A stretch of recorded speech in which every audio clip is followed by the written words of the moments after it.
പരിശുദ്ധമായ ഈ അൾത്താരയിൽ നിന്ന് സാക്ഷ്യം പറയാൻ എന്നെയും കുടുംബത്തെയും അനുവദിച്ച അമ്മ മാതാവിനും ഈശോയ്ക്കും 1000 നന്ദി പറയുന്നു. എൻ്റെ പേര് ബ്രിജിറ്റ്. ഇതെൻ്റെ ഭർത്താവ് വിജേഷ്. എൻ്റെ മകൾ സാൻഷ്യ. ഞങ്ങൾ ചെല്ലാനത്ത് നിന്നാണ് വരുന്നത്. ഞാൻ എൻ്റെ ഉടമ്പടി ജീവിതം ആരംഭിക്കുന്നത് 2023 ഒക്ടോബർ 18-നാണ്. ഉടമ്പടിയിലേക്ക് വരുന്നതിനുണ്ടായ സാഹചര്യം, എൻ്റെ ഭർത്താവ് വള്ളത്തിൽ വീണിട്ട് വലതുകാലിൻ്റെ മുട്ടിന് ലിഗമെൻ്റ് ഇഞ്ചുറി ഉണ്ടായിരുന്നു. ഞങ്ങൾ 2-3 ഡോക്ടേഴ്സിനെ കണ്ടു. പക്ഷേ സർജറി അല്ലാതെ മറ്റൊരു ഓപ്ഷൻ ഡോക്ടേഴ്സ് പറഞ്ഞില്ല. പിന്നീട് ഞാൻ ഭർത്താവിനോട് പറഞ്ഞു, ഉടമ്പടി എടുത്തതിന് ശേഷം ഇനി നമുക്ക് സർജറി ആണേലും എന്താണേലും വേറൊരു ഡോക്ടറിനെ കൂടി കണ്ടതിന് ശേഷം തീരുമാനിക്കാമെന്ന് പറഞ്ഞു. അങ്ങനെ ഇവിടെ വന്ന് ഉടമ്പടി എടുത്ത് പോയതിന് ശേഷം ഞങ്ങൾ ഡോക്ടറിനെ കണ്ടു. പക്ഷേ ഡോക്ടർ പറഞ്ഞത് മുട്ടിൻ്റെ ചിരട്ടയ്ക്ക് തെന്നലുള്ളത് കൊണ്ടിട്ട് പൊട്ടലുണ്ട്. അപ്പോൾ അതുകൊണ്ടിട്ട് സർജറി ചെയ്തെന്നാൽ അത് ശരിയാവില്ല.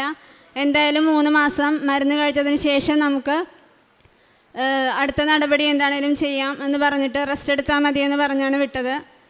അതിനുശേഷം ഞങ്ങൾ 2 ആഴ്ച കൂടുമ്പോഴേക്ക് ഡോക്ടറിനെ ചെന്ന് കണ്ടു. പക്ഷേ 3 മാസം എന്ന് പറഞ്ഞെങ്കിലും ഞാൻ അപ്പോഴും ഉടമ്പടി തൈലം കാലിൽ തൊട്ട് കുരിശ് വരച്ച് പ്രാർത്ഥിക്കുമായിരുന്നു. സർജറി കൂടാതെ തന്നെ സുഖപ്പെടുത്തണമേ എന്ന് തന്നെയാണ് ഞാൻ ഈശോയോടും അമ്മയോടും പറഞ്ഞുകൊണ്ടിരുന്നത്. 3 മാസം ഡോക്ടർ പറഞ്ഞെങ്കിലും 1.5 മാസം ആയപ്പോഴേക്കും അതിനുള്ളിൽ തന്നെ ആൾ നടക്കാൻ തുടങ്ങി. കാരണം നടക്കുമ്പോഴേക്കും ഒട്ടും നടക്കാൻ പറ്റുന്നുണ്ടായിരുന്നില്ല. ഒരടി വെക്കുമ്പോൾ തന്നെ മുട്ടിൻ്റെ ചിരട്ട തെന്നി ഒരു തരത്തിൽ നടക്കാൻ പറ്റാത്ത അവസ്ഥയിലായിരുന്നു. പക്ഷേ പണിക്ക് പോകേണ്ട ആളാണ്. കുടുംബത്തിലെ സാമ്പത്തികമായിട്ടുള്ള ബുദ്ധിമുട്ടുകൾ അങ്ങനെയെല്ലാം വന്നപ്പോഴേക്കും എനിക്ക് പരമാവധി പിടിച്ചു നിൽക്കാൻ പറ്റി. പക്ഷേ ഒരു പരിധി കഴിഞ്ഞപ്പോഴേക്കും സാമ്പത്തികമായിട്ട് ബുദ്ധിമുട്ട് വന്നപ്പോഴേക്കും ഞാൻ ഇവിടെ വന്ന് അമ്മയോട് പറഞ്ഞു, ഡിസംബർ 7-ാം തീയതിക്കുള്ളിൽ അമ്മ എനിക്കിതിനൊരു പരിഹാരം കണ്ടുതരണം. കാരണം മുന്നോട്ട് ഇനി എങ്ങനെയാണ് പോകേണ്ടതെന്ന് എനിക്കറിയില്ല എന്ന് പറഞ്ഞു. അങ്ങനെ ഞങ്ങൾ നടക്കാൻ പറ്റുന്നുണ്ടെങ്കിലും പണിക്ക് പോകുന്ന കാര്യത്തെക്കുറിച്ച് ഡോക്ടറൊന്നും പറഞ്ഞിട്ടില്ല. അങ്ങനെ ഞങ്ങൾ ഡിസംബർ 6-ാം തീയതി ഞങ്ങൾ മരുന്നിന് പോയി. അപ്പോൾ ഡോക്ടർ വീട്ടിലത്തെ സാഹചര്യം കൊണ്ടിട്ട് ഹസ്ബൻഡ് എന്നോട് പറഞ്ഞു, ഞാൻ ഡോക്ടറിനോട് ജോലിക്ക് പോകുന്ന കാര്യം ചോദിക്കാമെന്ന് പറഞ്ഞെങ്കിലും ഞാൻ പിന്നെ വേണ്ടാന്ന് പറഞ്ഞു. പക്ഷേ ഡോക്ടറിനെ ചെന്ന് കണ്ടപ്പോഴേക്ക് ഡോക്ടർ ഞങ്ങളോട് ഇങ്ങോട്ട് പറഞ്ഞത്, പണിക്ക് പോയി തുടങ്ങിക്കോ, കുഴപ്പമില്ല, ശ്രദ്ധിച്ചാൽ മാത്രം മതിയെന്ന് പറഞ്ഞു. അങ്ങനെ ഞങ്ങൾ ഡിസംബർ 7-ാം തീയതി ഇവിടെ വന്ന അമ്മ മാതാവിൻ്റെ അടുത്ത് ഒത്തിരി നന്ദി പറഞ്ഞതിന് ശേഷം അന്ന് വൈകുന്നേരം മുതലാണ് ചേട്ടൻ ജോലിക്ക് പോയി തുടങ്ങിയത്. ഇത് 2023 ഡിസംബറിലാണ് ഇത് നടക്കുന്നത്. പക്ഷേ എനിക്ക് അന്ന് എൻ്റെ ഒരു ആഗ്രഹം എന്ന് പറഞ്ഞാൽ ഒരു MRI സ്കാൻ കൂടി എടുത്തതിന് ശേഷം വന്ന് സാക്ഷ്യം പറയണമെന്നുള്ളതായിരുന്നു. അങ്ങനെ ഞങ്ങൾ ഫെബ്രുവരിയിലാണ് പിന്നെ സ്കാൻ ചെയ്തത്. സ്കാൻ ചെയ്ത് റിപ്പോർട്ട് കിട്ടിയതിന് ശേഷം ഞാൻ പ്രാർത്ഥിച്ചു. കാരണം എൻ്റെ മനസ്സിൽ സുഖപ്പെട്ടു എന്ന് തന്നെയാണ് ഞാൻ വിശ്വസിക്കുന്നത്. അതുകൊണ്ട് തന്നെ എനിക്ക് സാക്ഷ്യം പറയാൻ സാധിക്കുമെന്നുള്ള ആ ഒരു ഉറപ്പോടു കൂടിയാണ് ഞാൻ തിരികെത്തിച്ച് പ്രാർത്ഥിച്ച് ഞാൻ വചനമെടുത്തു. ബൈബിളിൽ വചനമെടുത്തപ്പോഴേക്കും എനിക്ക് കിട്ടിയത് പുറപ്പാട് 33:17 നീ ആവശ്യപ്പെട്ട ഈ കാര്യവും നിനക്ക് ഞാൻ ചെയ്തു തരും. എൻ്റെ നാൾ നീ എൻ്റെ പ്രീതി നേടിയിരിക്കുന്നു, എനിക്ക് നിന്നെ നന്നായി അറിയാം. ശരിക്കും ആ വചനം കിട്ടിയപ്പോഴേക്കും ഞാൻ ഒരുപാട് ആശ്വസിച്ചു. പക്ഷേ റിപ്പോർട്ട് തുറന്ന് നോക്കിയപ്പോഴേക്കും ഞാൻ സങ്കടപ്പെടുകയാണ് ചെയ്തത്. കാരണം റിപ്പോർട്ടിൽ വ്യത്യാസമൊന്നും കണ്ടില്ല. എനിക്കത് സഹിക്കാവുന്നതിനപ്പുറമായിരുന്നു. ഞാൻ പിറ്റേ ദിവസം തന്നെ രാവിലെ ഇവിടെ വന്ന് 10 മണിക്ക് ഞാൻ ഇവിടെ വന്നതിന് ശേഷം 3:30 വരേക്കും ഞാൻ ഇവിടെ ഈ അൾത്താരയിൽ ഇവിടെ ഈ ഫ്രണ്ടിൽ തന്നെ ഇരുന്ന് ഒത്തിരി കരഞ്ഞ് ഞാൻ അമ്മയോട് പ്രാർത്ഥിച്ചു. ഞാൻ പറഞ്ഞതല്ലേ, പക്ഷേ എന്തുകൊണ്ടാണ് അമ്മ ഇങ്ങനത്തെ ഒരു റിപ്പോർട്ട്, വചനം ഇങ്ങനെ, പക്ഷേ റിപ്പോർട്ട് ഇങ്ങനെ, എന്താണ് എനിക്ക് മുന്നോട്ട് ഇനി എന്താ ചെയ്യേണ്ടതെന്ന് നിശ്ചയമില്ല എന്നുള്ള ഒരു രീതിയിൽ ഒത്തിരി കരഞ്ഞ് പ്രാർത്ഥിച്ചു.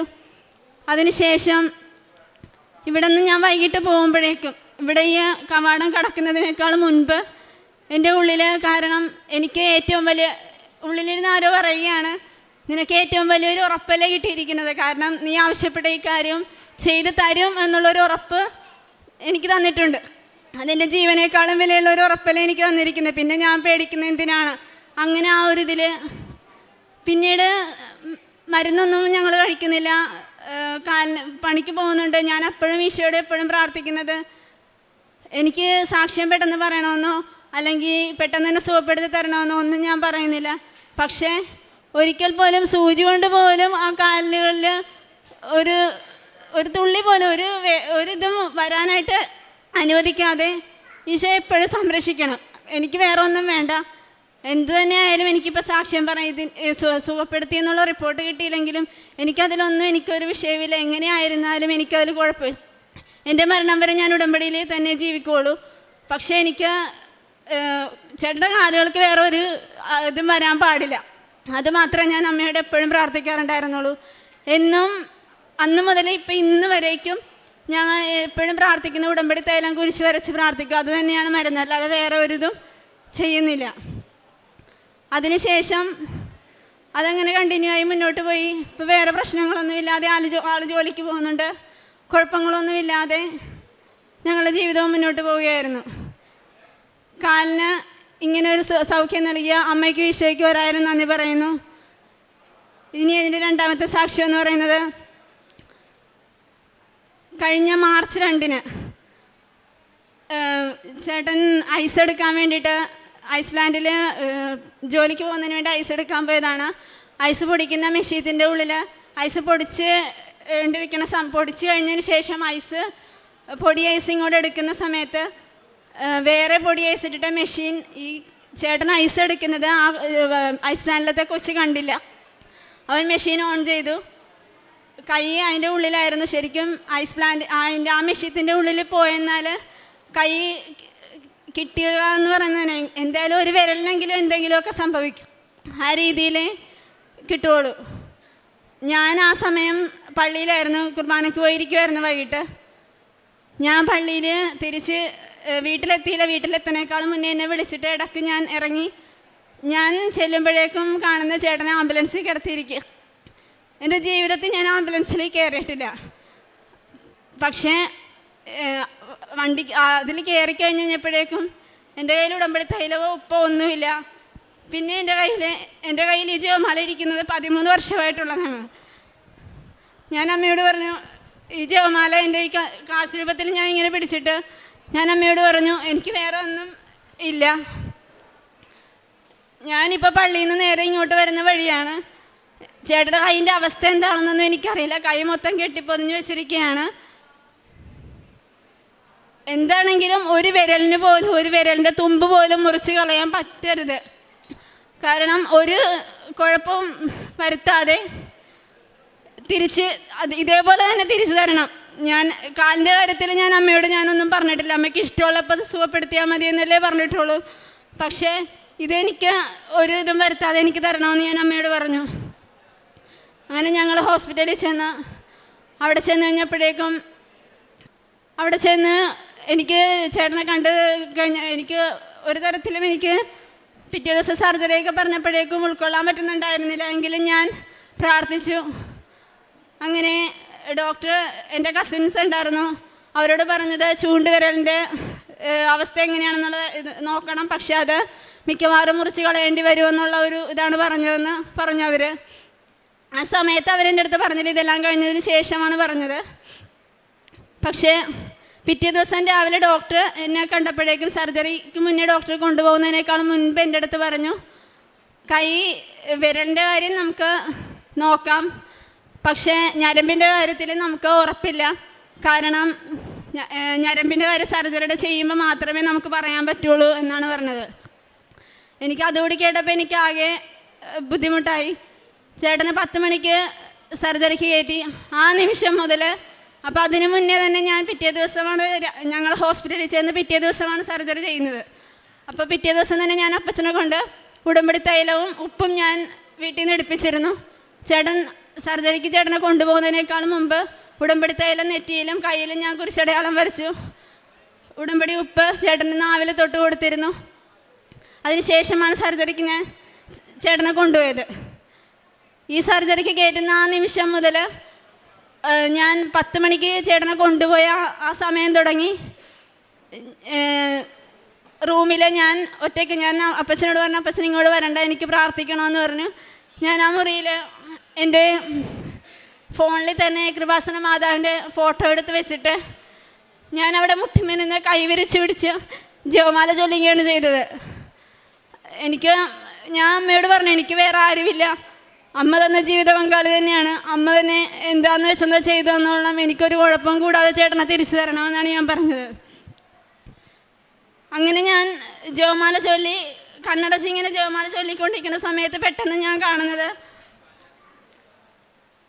ചേട്ടൻ്റെ വലത്ത് കാലിൻ്റെ തുടയുടെ അവിടെ ഇങ്ങനെ രോമം ഇങ്ങനെ ക്ലീൻ ചെയ്യുന്ന ഷേവ് ചെയ്യുന്ന ആ ഒരു ഇത് ഞാൻ കാണുകയാണ്. എനിക്കത് ഞാൻ പെട്ടെന്ന് പേടിച്ച് ഞാൻ പെട്ടെന്ന് കണ്ണു തുറന്നിട്ട് ഞാൻ പിന്നെ പൊട്ടിക്കരഞ്ഞു. ഞാൻ പറഞ്ഞു, അമ്മയുടെ അടുത്ത് ഞാൻ പറഞ്ഞിട്ടുള്ളതല്ലേ, ഒരു സൂചി കൊണ്ട് പോലും കാലിൽ കുത്താനായിട്ട് അനുവദിക്കരുത്, ചേട്ടനെ എപ്പോഴും കാത്തോളണമെന്ന് ഞാൻ പറഞ്ഞിട്ടുള്ളതല്ലേ, പിന്നെ എന്തുകൊണ്ടാണ് കാലിൽ അങ്ങനെ കാണിച്ചത്? അമ്മ ഇപ്പം തന്നെ ഓപ്പറേഷൻ തിയേറ്ററിൽ പോകണം, ചേട്ടയുടെ കാലുകൾക്ക് ഒരിതും വരുത്തരുതെന്ന് പറഞ്ഞു. 12:30 കഴിഞ്ഞതിന് ശേഷം എന്നെ കൊണ്ടുപോയി കാണിച്ചു. ഡോക്ടർ പറഞ്ഞു, പേടിക്കാനൊന്നുമില്ല, ചൂണ്ടുവിരലിൻ്റെ എല്ലിന് പൊട്ടലൊന്നുമില്ല, അത് കുഴ തെറ്റിയിട്ടുണ്ടായിരുന്നു, പിന്നെ പാട പൊട്ടിയിട്ടുണ്ടായിരുന്നു, അതൊക്കെ എല്ലാം ക്ലിയർ ചെയ്തിട്ടുണ്ട്. പിന്നെ താഴത്തേക്ക് ഇത് വന്നെങ്കിലും ഞരമ്പിൽ തൊട്ടിട്ടില്ല, വേറെ പ്രശ്നങ്ങളൊന്നുമില്ല, അതുകൊണ്ട് പേടിക്കണ്ട. 4 ആഴ്ചയോളം ബാൻഡേജ് ഇടണം, റെസ്റ്റ് എടുക്കണം, വേറെ പിന്നെ അതിനുശേഷം ഫിസിയോതെറാപ്പിയും ട്രീറ്റ്മെൻറ്റൊക്കെ പിന്നീട് പറയാമെന്ന് പറഞ്ഞു. അങ്ങനെ പറയുകയാണ് ചെയ്തത്. അങ്ങനെ അതിനുശേഷം ഞാൻ ചേട്ടനെ റൂമിലേക്ക് കൊണ്ടുവന്നപ്പോഴേക്കും ഞാനിങ്ങനെ ഒരു കാര്യം ഞാൻ കണ്ണടച്ചിരിക്കുകയാണ്. കാരണം പ്രാർത്ഥിച്ചപ്പോഴേക്കും ഇങ്ങനെ ഒരു ഇത് കണ്ടല്ലോ എന്ന് വിചാരിച്ച് റൂമിലേക്ക് കൊണ്ടുവന്ന് ആളെ ഡ്രസ്സ് മാറ്റിയപ്പോൾ തന്നെ ഞാൻ ആദ്യം നോക്കിയത് ഈ വലത്ത് കാലാണ് നോക്കിയത്. വലത്ത് കാലിൽ നോക്കിയപ്പോഴേക്കും ഞാൻ കണ്ടതുപോലെ തന്നെ ആ രോമം അവിടെ ക്ലീൻ ചെയ്ത് വെച്ചിരിക്കുകയാണ്. അപ്പം ഞാൻ ചേട്ടടുത്ത് ചോദിച്ചപ്പോൾ ചേട്ടൻ പറഞ്ഞു, ഞാൻ കണ്ടില്ല, എനിക്കറിയില്ല എന്ന് പറഞ്ഞു. ഞാൻ കണ്ടില്ല, ഇത് ഷേവ് ചെയ്തൊന്നും ഞാൻ കണ്ടില്ലടി എന്ന് പറഞ്ഞു. അപ്പം ഞാൻ എന്തായാലും ഞാൻ കണ്ടു, എന്നെ അമ്മ കാണിച്ചു തന്നായിരുന്നു, അതുകൊണ്ട് ഞാൻ പ്രാർത്ഥിച്ചിരുന്നു, അതുകൊണ്ട് മാത്രമാണ്, അമ്മയുടെ ഈശോയുടെ അനുഗ്രഹം ഉള്ളതുകൊണ്ട് മാത്രമാണ് അങ്ങനെ ഒരു കുഴപ്പമില്ലാതെ. കാരണം കാണിച്ചു തന്നപ്പോഴേക്ക് പെട്ടെന്ന് എൻ്റെ മനസ്സിലേക്ക് വന്നു, ഇനി അവിടെ നിന്ന് എന്തെങ്കിലും ദശ അങ്ങനെ എന്തെങ്കിലുമൊക്കെ വെട്ടിയെടുത്ത് വെക്കാനാണോ എന്നുള്ള ചിന്തയാണ് എൻ്റെ മനസ്സിലേക്ക് വന്നത് പെട്ടെന്ന്. അതുകൊണ്ടാണ് ഞാൻ അങ്ങനെ അത്രയും പൊട്ടിക്കരഞ്ഞ അമ്മയോട് ഞാൻ പറഞ്ഞ് പ്രാർത്ഥിച്ചത്. പക്ഷേ ഒരു കുഴപ്പമില്ലാതെ, എനിക്ക് ഒരു പ്രശ്നവും ഇല്ലാതെ തന്നെ തിരിച്ചു തന്നു എന്ന് പറയാൻ കാരണം വിരലുകൾക്കാണെങ്കിലും മുറിച്ച് കളയേണ്ട അവസ്ഥ അങ്ങനെ ഒന്നും വരുത്താതെ തമ്പുരാൻ എനിക്ക് തിരിച്ചു തന്നു. അതിനു മുന്നേ ഞാൻ കഴിഞ്ഞ മാസം എൻ്റെ 9ാമത്തെ പുതുക്കലിൽ ഞാനിവിടെ വന്നപ്പോഴേക്കും അതെനിക്ക് പറയാതിരിക്കാൻ പറ്റില്ല. ഞാൻ എപ്പോഴും മുത്തുക്കുട തിരി ഒക്കെ എടുക്കും, പക്ഷേ മാതാവിനൊരിക്കലും എനിക്ക് കിട്ടിയിട്ടില്ല. എനിക്ക് ഭയങ്കര ബുദ്ധിമുട്ടായിരുന്നു. പക്ഷെ ഞാൻ കഴിഞ്ഞ പുതുക്കലിന് ഇവിടെ വന്നപ്പോഴേക്കും അവിടെ നിന്ന് പ്രാർത്ഥിച്ചു. അങ്ങനെ പ്രാർത്ഥിച്ചുകൊണ്ടിരുന്ന സമയത്ത് പെട്ടെന്ന് അവിടെ എല്ലാവരുടെ ടോക്കൺ വിളിച്ചു കഴിഞ്ഞാൽ അടുത്ത ടോക്കൺ എൻ്റെതാണ്. അപ്പം ഞാൻ ഇനി അടുത്തതിനെ വിളിക്കോളൂ എന്ന് കരുതി ഞാൻ മാറി നിൽക്കുവാണ്.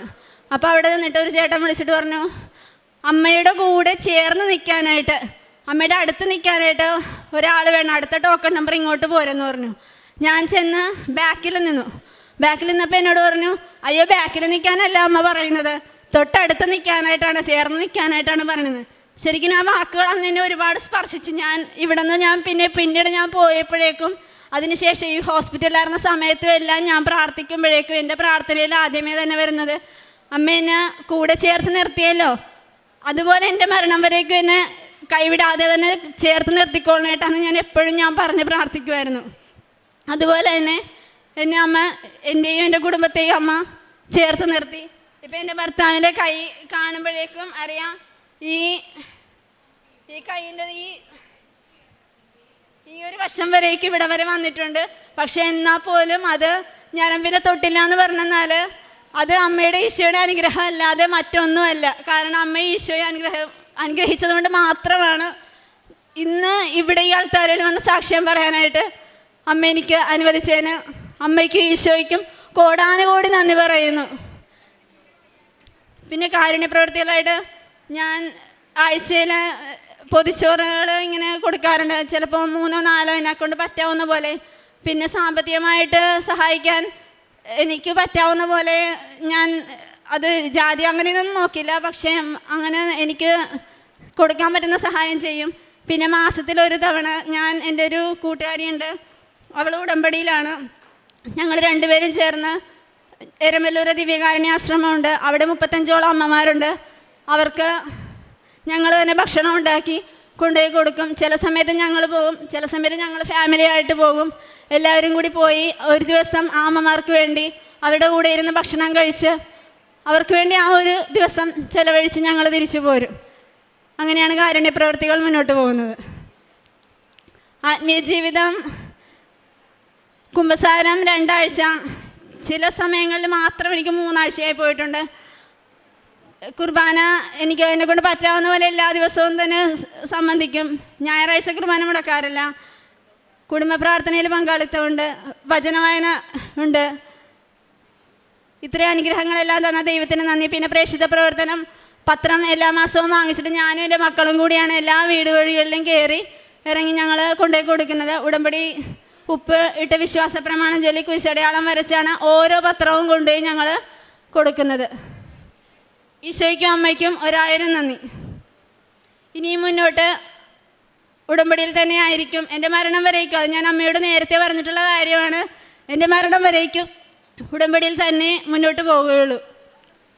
എന്നാൽ ഇപ്പോൾ ധൈര്യമായിരിക്കണമെന്നും നിങ്ങളോട് ഞാൻ ഉപദേശിക്കുന്നു. കപ്പൽ തകർന്നു പോകുന്നതല്ലാതെ നിങ്ങൾക്കാർക്കും ജീവഹാനി സംഭവിക്കുകയില്ല. അപ്പോസ്തലന്മാരുടെ പ്രവർത്തനങ്ങൾ 27-ാം അധ്യായം 22-ാം വചനമാണ്. നമ്മുടെ ജീവിതത്തിൽ ഭൗതികമായും ശാരീരികമായും പലപ്പോഴും പല നഷ്ടങ്ങളുണ്ടായാലും അത് നമ്മുടെ നാശമല്ല.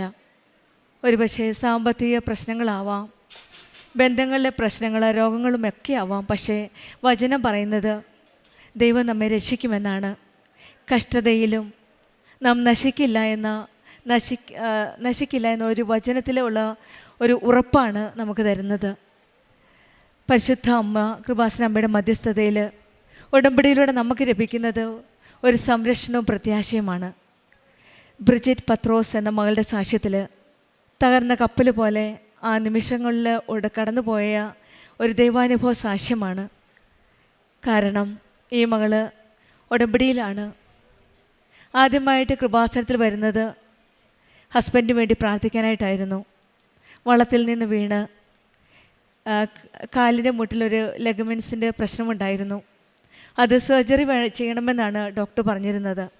പല ട്രീറ്റ്മെൻറ്റ് ചെയ്തെങ്കിലും വളരെ ഫലമൊന്നും ഉണ്ടായിരുന്നില്ല. പിന്നീട് ഈ മകള് ഒരു ഡേറ്റ് ഇട്ട് പ്രാർത്ഥിക്കുകയാണ്. അതായത് സർജറി മാത്രമുള്ളായിരുന്നു ഒരു ഓപ്ഷൻ ഉണ്ടായിരുന്നു. ആ സമയത്ത് ഈ മകൾ പ്രാർത്ഥിച്ചത് എങ്ങനെയെങ്കിലും ഈ രോഗത്തിൽ നിന്ന് സൗഖ്യം നൽകി അമ്മയുടെ ഇഷ്ടപ്രകാരം എന്താണ് ചെയ്യേണ്ടതെന്ന് ചെയ്യുക, പക്ഷേ ഡിസംബർ 7-ന് മുമ്പ് ഒരു പരിഹാരം നൽകി ഞങ്ങളെ അനുഗ്രഹിക്കണമേ എന്നാണ് ബ്രിജിറ്റ് പ്രാർത്ഥിച്ചത്.